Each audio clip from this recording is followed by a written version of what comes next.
第26天，設定你的第一階段目標，持股達幾股，配息達多少月，寫下來。我們已經進入最後衝刺階段，每一項練習都在將之前的學習轉化為真實的成果。第26天是將夢想正式寫入作戰計劃的關鍵日，將夢想數字化，設定你的第一階段目標。小程看着他優化後的指揮中心 2.0， 裡面充滿了各種數據和未來的模擬，他感到充實，卻也有一絲迷茫。我現在到底要往哪裡去？長期太模糊了，我需要一個更近、更能激勵我的山頭。今天他要為自己的存股之旅設立第一個清晰的里程碑。重要的心法是，偉大的目標需要被分解成一系列可以征服的小山頭。完成每个階段性目標所帶來的成就感，是你穿越漫長投資週期最重要的補給品。具體的執行方法是，請您定義你的第一階段作戰指令。目標必須符合 SMART 原則，具體的、可衡量的、可達成的、相關的、有明確期限的，這也是紀律。小程的第一階段作戰指令制定過程，他回顧了自己的北極星憲法，20年累積1500萬資產，並評估了自己目前的財務狀況與投入能力。他決定為自己設定一個3年計劃，作為第一階段目標。他寫下了非常具體的指令。第一階段目標：3年衝刺計劃，2024年底，2027年底。1. 資產規模目標：總持股市值達到新台幣50萬元。這意味着他需要在3年內透過每月投入與複利增長，讓資產成長約5倍。2. 現金流目標：年度現金股利達到新台幣2.5萬元，換算月現金流，平均每月新台幣2083元。這個數字足以支付他的手機費、網絡費，並多出一筆小小的娛樂預算，讓被動收入開始變得有感。3.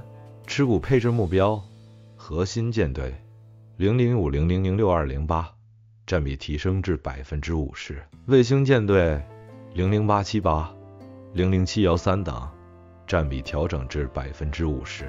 這確保它的組合在追求收益的同時，根基愈發穩固。4. 紀律執行目標：每月定期定額執行率100%，股利再投入執行率100%，每週每月復盤執行率90%。將這些目標寫下來後，小程的感覺完全不同了。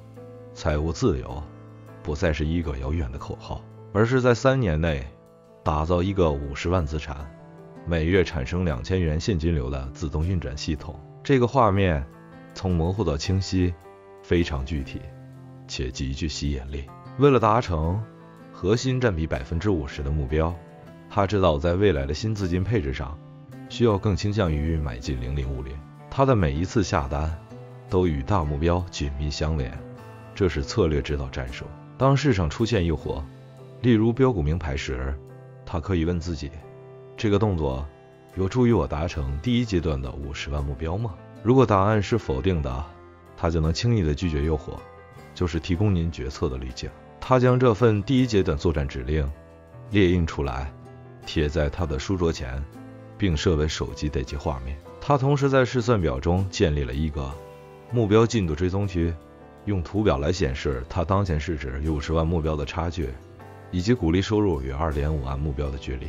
重點整理提醒您，設定目標時核心觀念如下： 1.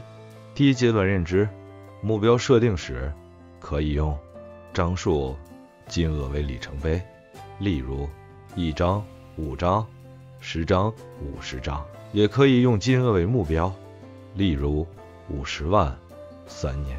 每天研究股價漲跌，跌了就賣出，這是錯誤的認知。正確認知是，我是來累積資產的，不是來賺差價的。正在存股的青年，階段目標應該是今年我要存10萬元。2. 第二階段認知，目標設定以焊接覆蓋率為里程碑。為了讓存股有更多感覺，不要只看賬面數字。入門，湊夠付手機費用，例如1年領12000元。進階，窮人夠付健保費、保險費或水電費，例如1年領3到5萬元，小城勉強夠房貸、房租的一半或全部，大城超過每月薪資，財富自由。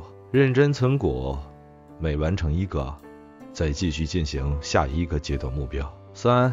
第3階段認知、理解、降低成本的數學。目標設定以持有成本下降為監控指標。最正確的認知，零成本是複利與時間的副產品。每一次除息要再投入，不要花掉，才可以要加速降低成本，這是關鍵。4. 第4階段認知、目標設定，關注填息能力大於殖利率高低。要知道，沒填息就只是左手換右肩，拿自己的本金發給自己。零成本的前提是，在選擇目標時，標的與大盤的聯動程度長期是正成長的。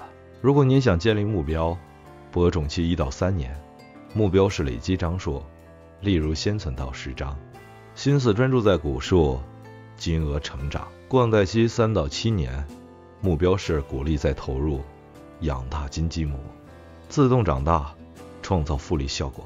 這段時期最無聊，但最關鍵。收成期7到10年以上，目標是覆蓋生活支出，此時你的持股已經有成果。給您的核心建議，存股的零成本，不要急着看到終點，要享受資產慢慢成長的過程。給您的肯定與祝福，您正在見證一個關鍵的轉變，從學習投資到經營您的財務人生。請記得，一個寫下來的有期限的目標，自帶實現的能量，它會潛意識地引導您的行為和決策向它靠近。這3個年頭將會過得飛快，但當您回顧時，會無比感謝今天這個下定決心的自己。祝福您帶着這份清晰的作戰地圖，在未來的每一天都能充滿動力。願您穩健地征服每一個小山頭，最終匯聚成屬於你的財務自由連綿山脈。第26天晚，這一天，小城將自己從一名漫無目的的航行員，變成了一位目標明確的艦長。